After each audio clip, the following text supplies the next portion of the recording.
Alhamdulillahirrabbilalamin. Selamat berjumpa kembali dengan Bu Nisa dalam pelajaran pendidikan agama Islam kelas 6 semester 1. Assalamualaikum warahmatullahi wabarakatuh.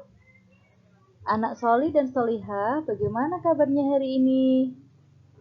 Semoga kita semua selalu dalam keadaan sehat dan dijauhkan dari segala mara bahaya.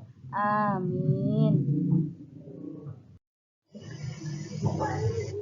Pada kesempatan kali ini kita akan membahas tentang Ayo Membayar Zakat. Materi pendidikan agama Islam pelajaran keempat semester 1 di kelas 6.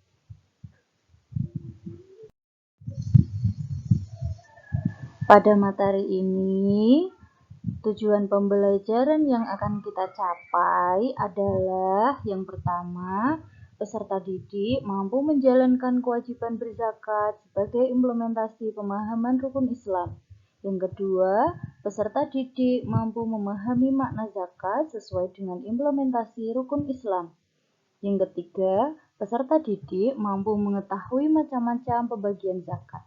Yang keempat, peserta didik mampu melaksanakan pelaksanaan pembayaran dan besaran zakat sesuai syariat Islam. Yang kelima, peserta didik mampu menyalurkan zakat sesuai dengan golongan orang yang berhak menerima zakat. Yang keenam, peserta didik mampu menggolongkan orang-orang yang berhak menerima zakat atau mustahik zakat. Yang ketujuh, peserta didik mampu menunjukkan sikap peduli sebagai implementasi dari pemahaman hikmah zakat sebagai implementasi rukun Islam. Yang terakhir, peserta didik mampu menunjukkan hikmah zakat sebagai implementasi dari rukun Islam. Yang pertama adalah pengertian zakat. Hayo, siapa yang sudah tahu pengertian zakat? Ya, betul sekali. Zakat menurut bahasa adalah tumbuh, bersih, dan baik. Sedangkan menurut istilah, zakat adalah memberikan sejumlah harta tertentu yang diwajibkan oleh Allah untuk diserahkan kepada orang-orang yang berhak menerima dengan syarat tertentu. Tahukah kalian bahwa zakat adalah kewajiban yang harus dilaksanakan oleh setiap muslim? Sebab zakat merupakan salah satu dari rukun Islam. Yang namanya rukun berarti wajib hukumnya untuk dikerjakan. Adapun zakat yang harus dikeluarkan ada dua macam, yaitu zakat fitrah dan zakat mal. Nah, setelah kita mengetahui pengertian zakat, selanjutnya kita akan membahas mengenai macam-macam zakat. Mengeluarkan zakat itu hukumnya wajib bagi setiap umat Islam yang mampu. Tahukah kalian bahwa ternyata umat Islam bukan hanya wajib mengeluarkan zakat fitrah di bulan Ramadan saja loh, akan tetapi juga mengeluarkan zakat mal atau zakat harta apabila telah mencapai batas jumlah tertentu dalam 1 tahun atau biasa disebut dengan nisab. Yang pertama adalah zakat fitrah. Zakat fitrah adalah mengeluarkan bahan makanan pokok sebesar 2,5 kg atau 3,1 liter oleh setiap muslim yang dikeluarkan pada bulan Ramadan sampai menjelang sholat Idul Fitri. Zakat fitrah ini sangat menolong orang yang tidak mampu agar dapat bergembira bersama untuk menikmati Hari Raya Idul Fitri. Syarat wajib zakat fitrah yang pertama adalah dia adalah orang Islam atau orang yang beragama Islam. Sehingga kalau dia tidak beragama Islam, maka tidak wajib untuk melaksanakan zakat fitrah. Yang kedua, orang itu masih hidup sampai terbenamnya matahari pada akhir bulan Ramadan. Dan yang ketiga adalah dia mempunyai kelebihan harta baik untuk dirinya sendiri ataupun keluarganya. Nah, sebenarnya kapan sih waktunya untuk membayar zakat fitrah itu? Yang pertama adalah waktu yang mubah atau yang boleh, yaitu pada awal bulan Ramadan sampai akhir bulan Ramadan. Yang kedua adalah waktu yang wajib atau waktu yang dianjurkan, atau waktu yang lebih utama, yaitu mulai terbenamnya matahari di akhir bulan Ramadan sampai subuh. Dan yang ketiga adalah waktu yang sunnah, yaitu sesudah sholat subuh sampai sebelum sholat Idul Fitri. Nah, ingat ya, ketika kita melaksanakan setelah sholat Idul Fitri, maka hukumnya akan sama dengan sedekah biasa, bukan lagi hukum sebagai membayar zakat. Yang kedua adalah zakat mal. Zakat mal disebut juga dengan zakat harta, yaitu mengeluarkan sebagian harta kekayaan yang dimiliki apabila telah mencapai nisabnya. Nisab adalah lama waktu suatu harta menjadi milik seseorang dalam jumlah tertentu. Zakat mal dimaksudkan untuk membersihkan harta yang dimiliki, sebab di dalam harta kita itu ada hak milik orang lain. Nah, lalu syarat wajib zakat mal itu apa saja? Yang pertama, pemilik harta adalah orang Islam. Yang kedua, pemilik harta tersebut telah balik dan berakal. Yang ketiga, harta tersebut termasuk jenis harta yang dizakati. Yang keempat, harta tersebut telah mencapai 1 tahun. Dan yang kelima, harta tersebut milik sendiri. Kemudian, apakah semua harta yang kita miliki itu wajib untuk dikeluarkan zakatnya? Berikut adalah penjelasannya. Yang pertama adalah emas dan perak. Ketika kita menyimpan emas dan perak dan sudah mencapai nisabnya, maka kita wajib untuk mengeluarkan zakat sebesar 2,5%.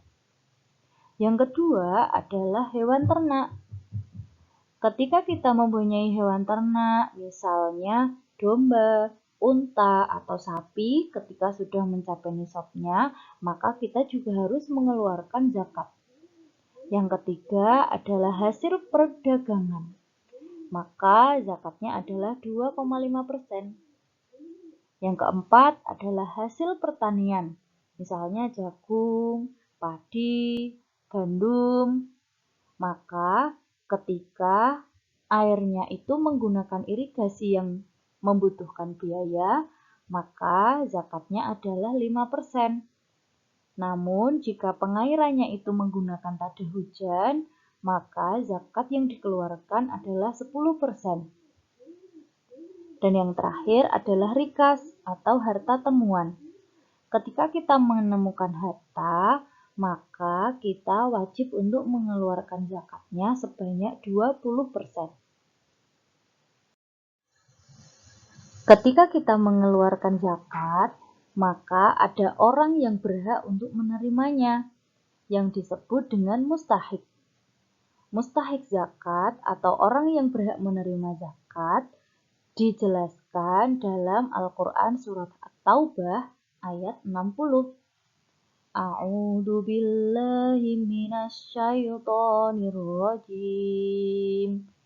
Bismillahirrahmanirrahim. Innamas shadaqatu lil fuqara'i wal masakini wal 'amilina 'alaiha wal mu'allafati qulubuhum wa fir riqabi wal gharimina wa fi sabilillahi wa ibnis sabil fariidatan minallah wallahu alimun hakim. Sesungguhnya Zakat-zakat itu hanyalah untuk orang-orang fakir, orang-orang miskin, pengurus zakat, mu'alaf, budak, orang yang berhutang, untuk jalan Allah, dan untuk mereka yang sedang dalam perjalanan sebagai suatu ketetapan yang diwajibkan Allah. Dan Allah Maha Mengetahui lagi Maha Bijaksana. Al-Quran Surah At-Taubah ayat 60. Berikut ini adalah penjelasan mengenai mustahik zakat. Yang pertama adalah fakir. Fakir adalah orang yang tidak mempunyai penghasilan, tidak mempunyai pekerjaan, sehingga dia tidak bisa mencukupi kebutuhannya sehari-hari. Yang kedua, miskin. Miskin adalah orang yang mempunyai pekerjaan, mempunyai penghasilan, namun tidak cukup untuk memenuhi kebutuhan hidupnya sehari-hari. Yang ketiga adalah amil. Amil adalah panitia atau pengurus zakat. Yang keempat, mu'alaf. Mu'alaf adalah sebutan bagi orang yang baru masuk Islam. Yang kelima, rikob. Rikob adalah hamba sahaya atau budak yang telah dimerdekakan. Selanjutnya, ghorim adalah orang yang berhutang demi mencukupi kebutuhan hidupnya sehari-hari. Sabilillah adalah orang yang berjuang di jalan Allah. Sedangkan Ibnu Sabil adalah sebutan bagi orang yang sedang dalam perjalanan. Nah, setelah kita mempelajari mengenai makna zakat, kemudian macam-macam zakat, orang yang berhak menerima zakat, tentunya kita sudah tahu alasan kenapa Allah mewajibkan setiap muslim untuk melaksanakan zakat. Karena zakat itu banyak sekali hikmahnya. Salah satunya adalah dalam hal sosial. Berikut adalah hikmah zakat. Yang pertama, menolong kaum duafa. Yang kedua, membersihkan diri atau menjauhkan diri dari sifat kikir. Yang ketiga, menghindari timbulnya kejahatan di masyarakat. Yang keempat, membangun hubungan kasih sayang antar sesama. Yang kelima, sebagai ungkapan syukur kepada Allah. Yang keenam, mensucikan diri orang yang berpuasa. Yang ketujuh, memupuk sikap peduli dan tenggang rasa kepada orang lain yang mendapatkan kesusahan. Dan yang terakhir adalah memberikan kegembiraan pada orang fakir miskin pada saat merayakan Hari Raya Idul Fitri. Demikianlah pembahasan kita hari ini mengenai zakat, baik itu zakat fitrah maupun zakat mal.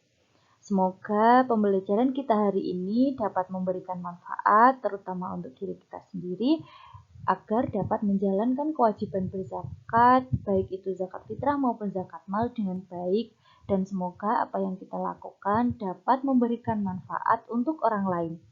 Mari kita baca hamdalah bersama-sama untuk mengakhiri pembelajaran kita pada hari ini. Alhamdulillahirabbil alamin. Sampai jumpa di pembahasan materi selanjutnya. Assalamualaikum warahmatullahi wabarakatuh.